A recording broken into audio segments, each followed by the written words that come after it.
Magpiyesta kayo mga alagad ko. Naghanda ako ng espesyal na hapunan para sa inyo. Napakarami. Maria, kailangan mo nang gamitin. Napapanahon na siguro, Juan. Migo, ang mga masasaksihan mo ngayon ay mahirap may paliwanag. Pero gagawin namin ng ama mo ang makakaya namin para protektahan ka.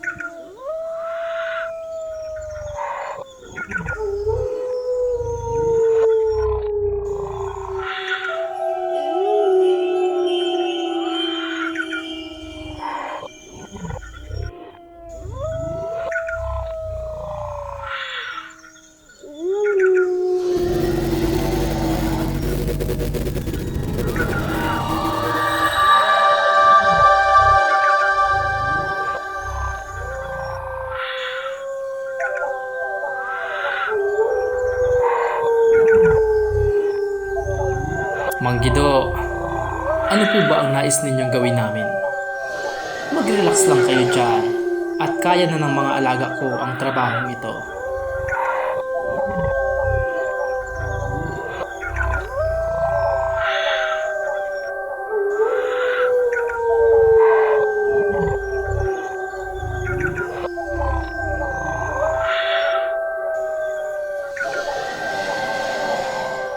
Migo anak, ang iyong ina ay hindi isang pangkaraniwang nilalang.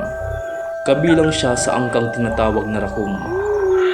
Ang mga rakum ay mga elemento na may kakayahang gumawa ng mga portal at pananggang mahika. Ang iyong ina din ang napiling pumarito sa mundo natin upang magmasid at pag-aralan ang mga bagay-bagay dito sa ating daigdig. Ang mga rakum ay paras din nating mga tao. Ang pinagkaiba nga lang ay mayroon silang mga natatanging kakayahan. Hindi, isang panaginip lamang ang lahat ng ito. Migo, anak, totoo ang lahat ng ito. Pasensya ka na at inilihim namin sa iyo ang lahat-lahat.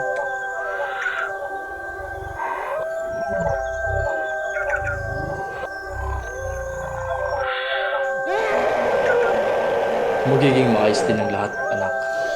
Sa ngayon, kinakailangan natin maging matatag.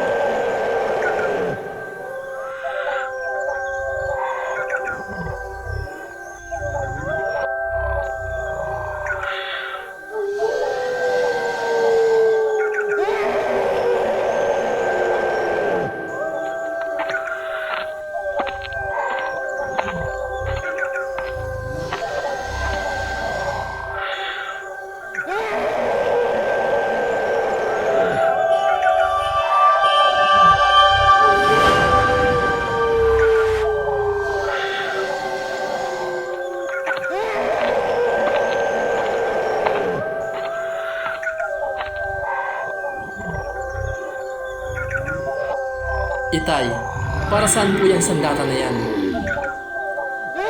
Salamat naman at tama ang suko. Nahanda ka na, Migo.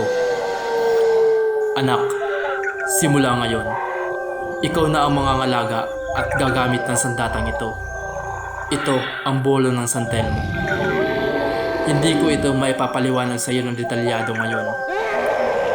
Pero kapag nalampasan natin ito, sasamahan kita sa ensayo mo. Tay, ano po ba mga pinagsasabi ninyo? Di ba isa lamang kayong ordinaryong tao?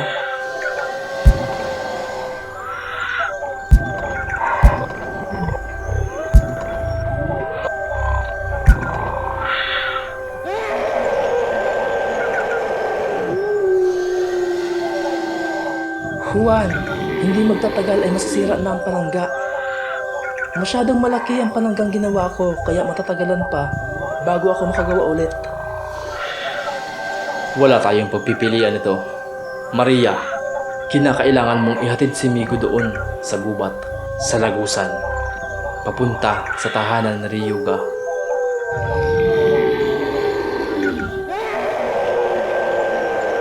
Migo anak, pagdating mo doon sa mga bato, ihampas mo lamang ng 3 beses ang bolo at sambitin ang katagang ito. Dinggin aking hiling, panauhin ay papasukin. Pagbukas ng portal ay pumasok ka lamang. Mahaba-habang lakarin ang tatahakin mo, pero wag kang mag-alala, ligtas ang lugar na yon. Malamig nga lang, Kunin mo ang jacket mo at isuot mo. Tay, bakit hindi ka sumama sa amin? At magpapaiwan ka talaga dito? Ikinalulungkot kong sabihin, anak, na hanggang isang tao lamang ang kaya kong ihatid.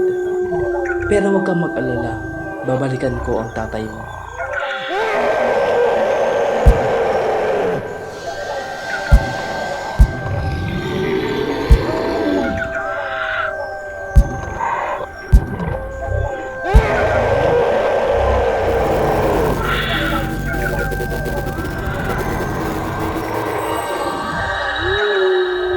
Juan, baka matagalan bago ako makabalik dito.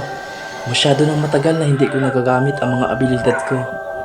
Mag-iingat ka ha, hanggang sa makabalik ako dito.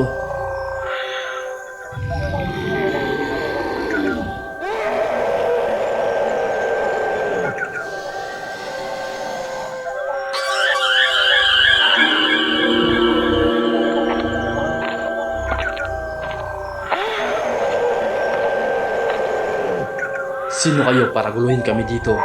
Hindi ko kayo mapapatawad, mga tampalasan.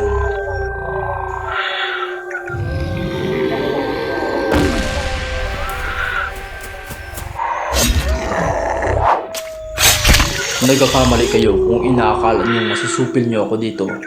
Baka nakakalimutan niyong ako ang ikapitong tagapangalaga ng Bolo ng San Telmo.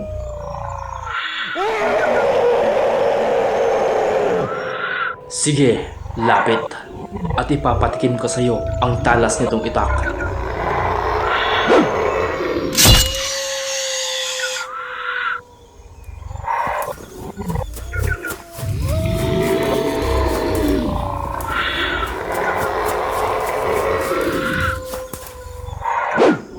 Nandito ako sa likuran mo, halimaw.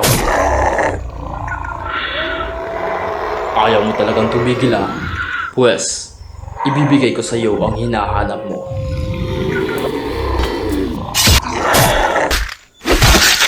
Mapapabilib mo na sana ako. Kaso wala kang pinagkaiba sa mga pipitsuging maligno na pinapadapa ko sa lupa.